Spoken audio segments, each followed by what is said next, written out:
Neverwinter Nights. Ooh boy, where to begin? Neverwinter Nights is my favorite Bioware RPG, and today in 2025, it's still one of the best gaming foundations for role-playing that I've ever experienced. Neverwinter Nights is such a tricky game to talk about because there are so many different ways to evaluate this game, and depending on who you ask, you're likely to get totally different opinions. Someone might tell you it's a pretty basic and underwhelming RPG with an uninspired narrative that's filled with long and uninteresting combat sections and dungeons, and someone else might say it remains to this day unmatched in its role-playing freedom and player-driven content. And really, both of these options are equally fair, as there is a lot of supporting evidence for both. And a lot of that has to do with the fact that Neverwinter Nights is much more than the single-player campaign that was created by Bioware. It is one of the most community-driven role-playing games of its kind.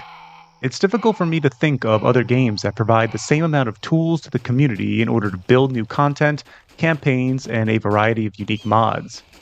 And so it's pretty funny and unexpected that Bioware, a team that built its reputation on well-written stories and excellent companion writing and dialogue, completely failed to deliver that same Bioware quality in Neverwinter Nights.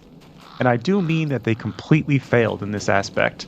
The main campaign provided to the players feels so surprisingly boring narratively.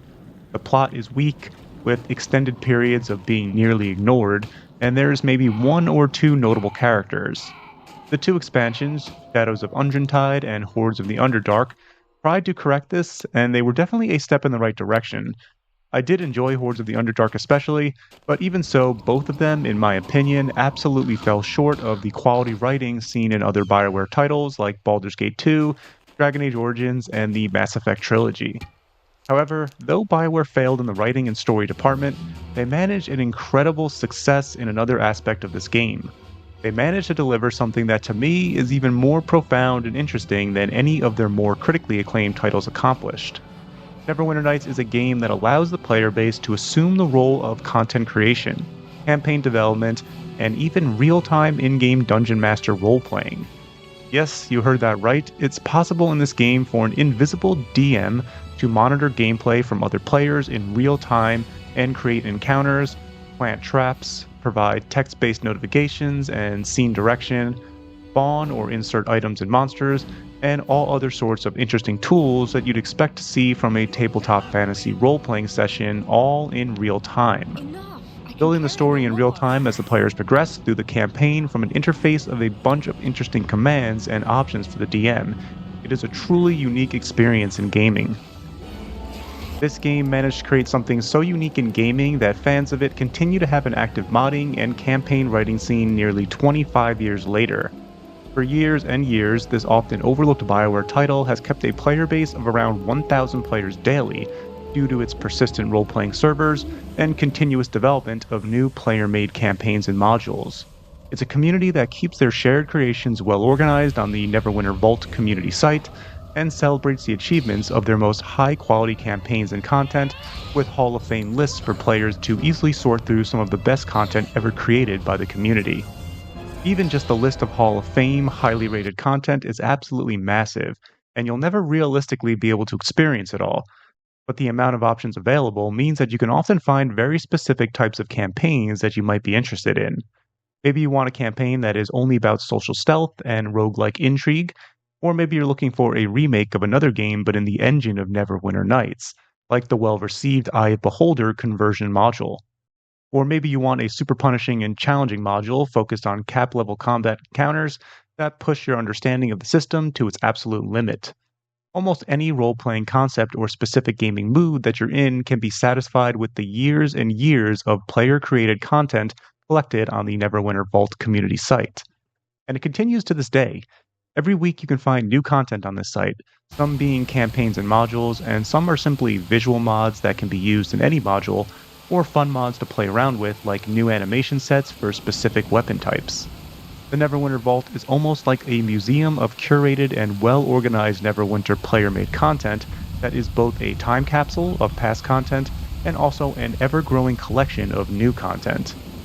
And most importantly, a clear sign that even nearly 25 years later, the Neverwinter Nights community lives on with no signs of slowing down.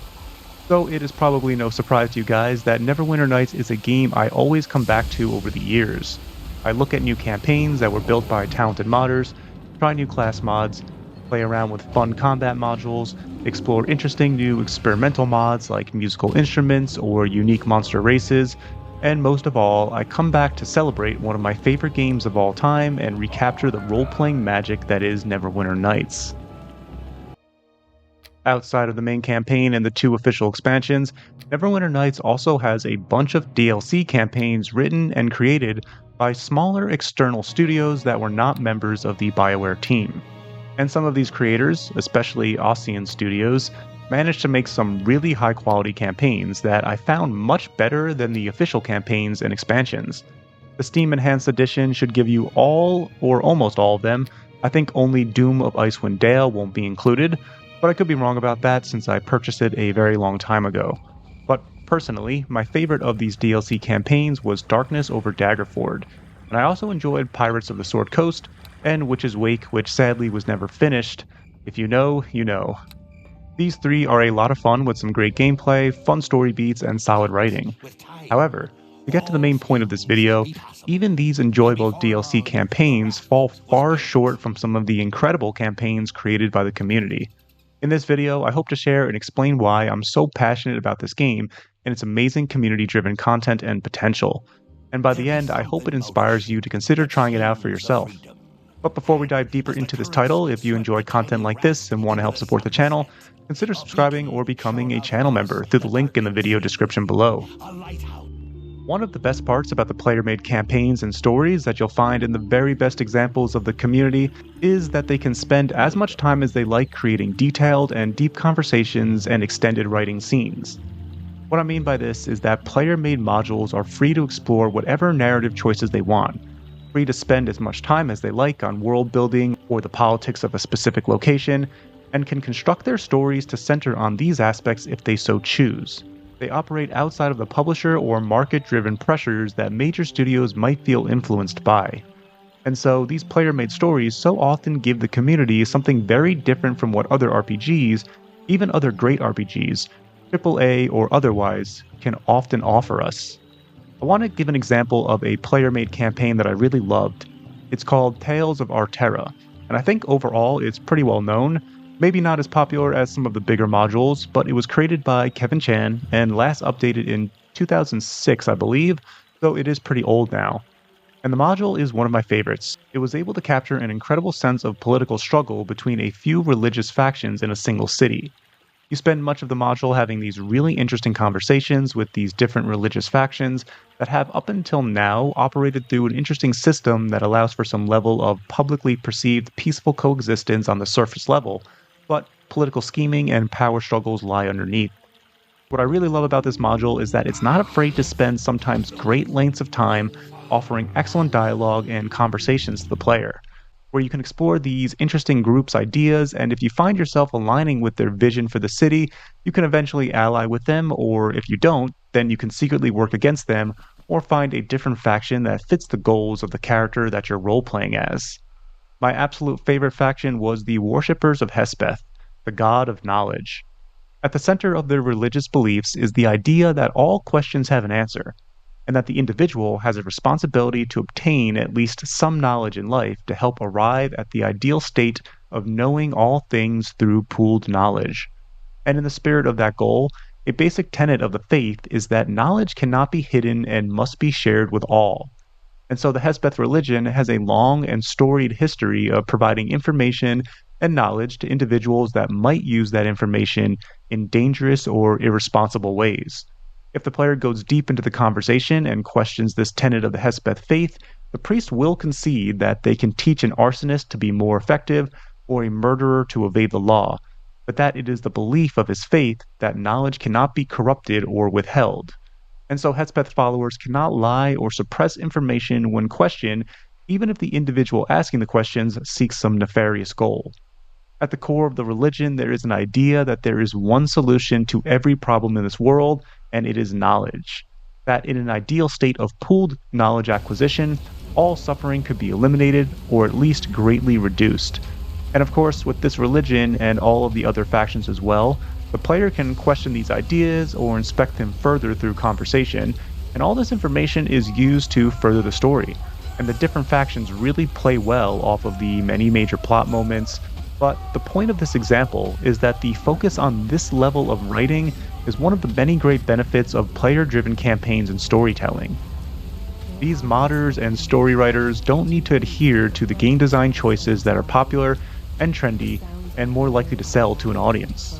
This kind of environment just makes passion projects more possible because they're not under stress from potential profit. And this example from Tales of Arterra is just one of hundreds and hundreds of different player-made modules that exist for Neverwinter Nights. But of course, not every Neverwinter Nights module is going to have this level of writing or polish. Many are not even focused on the story or writing at all. But this is just one example of the type of experience that this game can offer due to its incredible community-driven content creation that is often hard to find in many major gaming studios, especially in more recent years. I think a lot of people on first look will have a somewhat poor evaluation of the character models, especially how the joints connect, which can look a little bit off sometimes. But overall, I really love this art style and the visual design of the 3D models, both characters and environments. It captures retro fantasy so well and has great lighting, colors, and combat animations. It really feels like a fantasy painting come to life. It captures some of my childhood fantasy favorites. For me, this game has always had a sort of difficult to describe quality that captures really great atmosphere. Check out what this modder was able to capture in this forest scene. The dark and foreboding forest, the light centered only around my character, the restrictive vision makes it difficult to see far into the forest, with leaves slowly and calmly falling. There's some absolutely beautiful imagery here, with such a thick atmosphere and also great music to help complement the scene. Neverwinter Nights is so great at capturing moments and scenes like this. Moments straight out of an early 2000s fantasy novel. I always find myself wishing that some modern RPGs could somehow capture this visual identity, that balance of abstract and detail and color palette. Weapon combat animations and spell animations are similarly really impressive and well designed. Melee strikes have a weightiness to them that feels satisfying, and there's a range of potential animations based on the type of attack or the combat interaction that takes place, such as a dodge or a parry animation. Spells also look and feel great. They take time to cast and have a sense of groundedness to them. They make the caster feel powerful without pushing into the realm of feeling godlike. Look at how awesome my Fighter Druid's Call Lightning spell looks in this example here. Animations and spell design call back to that retro fantasy aesthetic that I love and manage to keep a sense of realism and a power level that doesn't get too high or too ridiculous. The presentation of fantasy elements in Neverwinter Nights is one of my favorite in any video game. Next up, I want to talk a little bit about the combat system, but I won't go too deep into the systems as there's a lot here, and if you decide to try this game out, it'll take some time to learn how everything works, but it's not too complicated overall. Neverwinter Nights has a real-time with pause combat system and uses the 3rd edition Dungeons & Dragons rule set, which I do enjoy a lot, even though I find that it's a little bit too heavy on stat buffing and raw numbers. I find purely melee-focused classes to be a little underwhelming overall, as there aren't that many active buttons for them to press, and so I recommend multi-classing a little bit into something that can cast spells. Personally, I found a Fighter Druid to be a really enjoyable and unique class. There's awesome AoE spells, strong buffs, utility spells, and animal summoning combined with heavy armors and weapons. Fighter class gives you a lot of feats, and Druid as a divine caster doesn't suffer any armor penalties, which makes it great for multi-classing with a fighter. One of my favorite things about Neverwinter Nights in general is how effective multi-classing can be, which differs a little bit from a game like Pathfinder where multi-classing can still be good, but dipping a few levels into another class isn't usually as powerful as it is here, especially in the early game. If you do decide to try this game out, and you're only familiar with more recent D&D titles like Baldur's Gate 3 for example, there will be a little bit of a learning curve to understand how a lot of the mechanics work. However, if you take it slow and spend some time looking up information that you don't understand, you'll quickly come to appreciate the depth and enjoy the learning process. It's a bit of a funny thing, but Neverwinter Nights is maybe the only RPG I've ever played where I recommend not playing the main story campaign created by the developers. if you are interested in trying this game, I recommend trying Darkness over Daggerford first, especially if you are already familiar with Dungeons & Dragons 3rd Edition. If you're not at all familiar with this system, then I do recommend playing some of the main campaign first. Play it until you get more comfortable with the system and combat, and only continue until you start becoming bored of the main campaign. Don't push yourself to finish it if you aren't enjoying it. It's very long, focused almost entirely on combat and dungeons, and has very little in the form of role-playing choices or consequences. Once you had your fill of the main campaign, the DLCs are decent, but I recommend jumping right into Darkness over Daggerford, and then into player-made campaigns, of which there is a lot of great discussion about many players' favorite ones and some lesser-known but still excellent options over on the Neverwinter Nights subreddit and the Vault. I hope you guys enjoyed watching this video, and I hope you give Neverwinter Nights a try if you haven't already. Thanks for watching, everyone, and take care. They'll have to put it in me. I've been sweating like a pig in the pot, and I'm a wee bit whiffy.